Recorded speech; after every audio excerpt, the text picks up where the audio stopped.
Assalamualaikum warahmatullahi wabarakatuh. Perkenalkan, nama saya Viola Novitasari dari Prodi Pendidikan Ekonomi kelas 3B.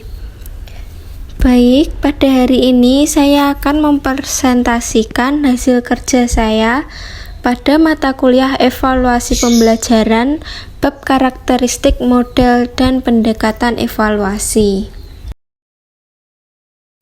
Evaluasi sangat berguna untuk meningkatkan kualitas proses dan hasil pembelajaran. Pentingnya evaluasi dalam pembelajaran dapat dilihat dari tujuan dan fungsi evaluasi maupun sistem pembelajaran itu sendiri. Melalui evaluasi, Anda dapat melihat tingkat kemampuan peserta didik baik secara kelompok maupun individual. Alat ukur yang baik adalah alat ukur yang memenuhi syarat-syarat atau kaidah-kaidah tertentu, dapat memberikan data yang akurat sesuai dengan fungsinya, dan hanya mengukur sampel perilaku tertentu secara sederhana. Zainal Arifin mengemukakan karakteristik instrumen evaluasi yang baik adalah valid, reliable, relevan, representatif, praktif, diskriminatif, spesifik, dan proporsional. Karakter instrumen evaluasi. Yang pertama, valid. Artinya suatu alat ukur dapat dikatakan valid jika betul-betul mengukur apa yang hendak diukur secara tepat. Yang kedua, reliable. Artinya suatu alat ukur dapat dikatakan reliable atau handal jika mempunyai hasil yang taat asas atau konsisten. Yang ketiga, relevan. Artinya alat ukur yang digunakan harus sesuai dengan standar kompetensi. Yang keempat, representatif. Artinya materi alat ukur harus betul-betul mewakili dari seluruh materi yang disampaikan. Yang kelima, praktis. Artinya mudah digunakan. Yang keenam, diskriminatif. Artinya adalah alat ukur itu harus disusun sedemikian rupa sehingga dapat menunjukkan perbedaan-perbedaan yang sekecil apapun. Yang ketujuh, spesifik. Artinya suatu alat ukur disusun dan digunakan khusus untuk objek yang diukur. Yang kedelapan, proporsional. Artinya suatu alat ukur harus memiliki tingkat kesulitan yang proporsional antara sulit, sedang, dan mudah. Selanjutnya, ciri-ciri evaluasi yang baik adalah 1. Evaluasi dan hasil langsung. Dalam proses pembelajaran, guru sering melakukan kegiatan evaluasi, baik ketika proses pembelajaran sedang berlangsung maupun ketika sesudah proses pembelajaran selesai. Jika evaluasi diadakan ketika proses pembelajaran sedang berlangsung, maka guru ingin mengetahui keefektifan dan kesesuaian strategi pembelajaran dengan tujuan yang ingin dicapai. Yang kedua, evaluasi dan transfer. Hal penting yang berkenan dengan proses belajar adalah kemungkinan mentransfer hasil yang dipelajari ke dalam situasi yang fungsional. Dasar pemikiran ini merupakan asas psikologis yang logis dan rasional. Yang ketiga, evaluasi langsung dari proses belajar. Di samping harus mengetahui hasil belajar, Anda juga harus menilai proses belajar. Hal ini dimaksudkan agar proses belajar dapat diorganisasi sedemikian rupa sehingga dapat mencapai hasil yang optimal. Model-model evaluasi. Dalam studi tentang evaluasi, banyak sekali dijumpai model-model evaluasi dengan format atau sistematika yang berbeda. Sekalipun dalam beberapa model ada juga yang sama. Misalnya, Said Hamid Hasan mengelompokkan model evaluasi menjadi dua, yaitu model evaluasi kuantitatif yang meliputi model Taylor, model teoretik, dan model pendekatan sistem Alkin, dan sebagainya. Yang kedua, model evaluasi kualitatif, antaranya yaitu model studi kasus, model iluminatif, dan model responsif. Sementara itu, Kaufman dan Thomas dalam Suharsimi Arikunto dan Cepi Safruddin AJ membedakan evaluasi menjadi 8, yaitu seperti berikut. Ada juga model evaluasi yang dikelompokkan Nana Sujana dan Eri Ibrahim yang membagi model evaluasi menjadi 4 model utama, yaitu measurement, congruence, educational system, dan illumination. Dari beberapa model evaluasi di atas, beberapa di antaranya akan dikemukakan secara singkat sebagai berikut. Model Taylor. Nama model ini diambil dari nama pengembangnya, yaitu Taylor.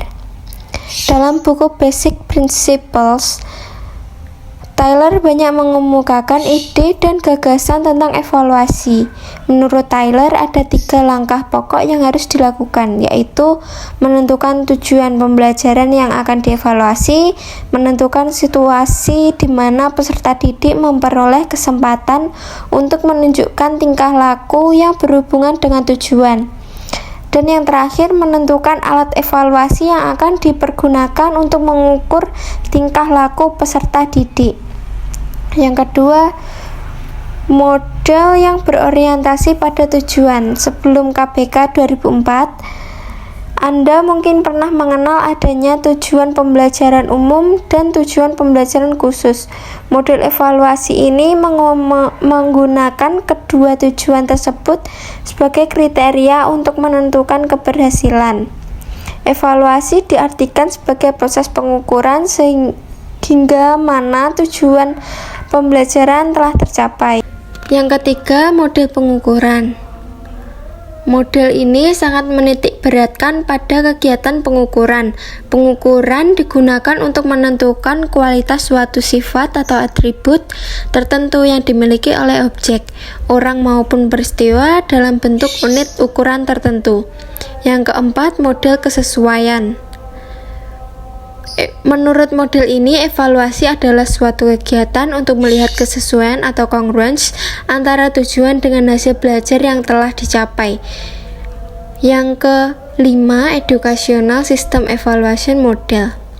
Menurut model ini, evaluasi berarti membandingkan performance dari berbagai dimensi, tidak hanya dimensi hasil saja, dengan sejumlah kriteria baik yang bersifat mutlak atau intern maupun relatif atau ekstern. Yang keenam yaitu illuminative model. Pada model ini lebih menekankan evaluasi kualitatif terbuka. Tujuan evaluasi adalah untuk mempelajari secara cermat dan hati-hati terhadap pelaksanaan sistem pembelajaran. Yang terakhir yaitu model responsif. Sebagaimana model illuminatif, model ini juga menekankan pada pendekatan kualitatif naturalistik. Evaluasi tidak diartikan sebagai pengukuran, melainkan pemberian makna atau melukiskan sebuah realitas dari berbagai perspektif orang-orang yang terlibat, berminat, dan berkepentingan dengan program pembelajaran. C. Pendekatan evaluasi. Pendekatan merupakan sudut pandang seseorang dalam mempelajari sesuatu. Dengan demikian, pendekatan evaluasi merupakan sudut pandang seseorang dalam menelaah atau mempelajari evaluasi.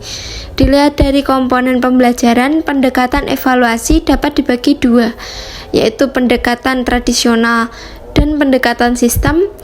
Dilihat dari penafsiran hasil evaluasi, pendekatan evaluasi dibagi juga menjadi 2, yaitu criterion reference evaluation dan norm reference evaluation.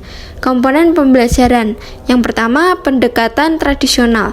Pendekatan ini berorientasi pada praktik evaluasi yang telah berjalan selama ini di madrasah yang ditunjukkan kepada perkembangan aspek intelektual peserta didik.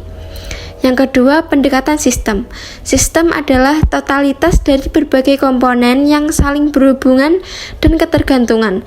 Jika pendekatan sistem dikaitkan dengan evaluasi, maka pembahasan lebih difokuskan kepada komponen evaluasi yang meliputi komponen kebutuhan, komponen input, komponen proses, dan komponen produk.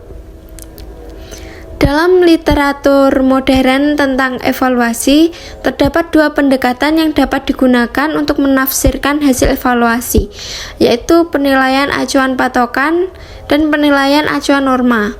Artinya setelah Anda memperoleh skor mentah dari setiap peserta didik, maka langkah selanjutnya adalah mengubah skor mentah menjadi nilai dengan menggunakan pendekatan tertentu.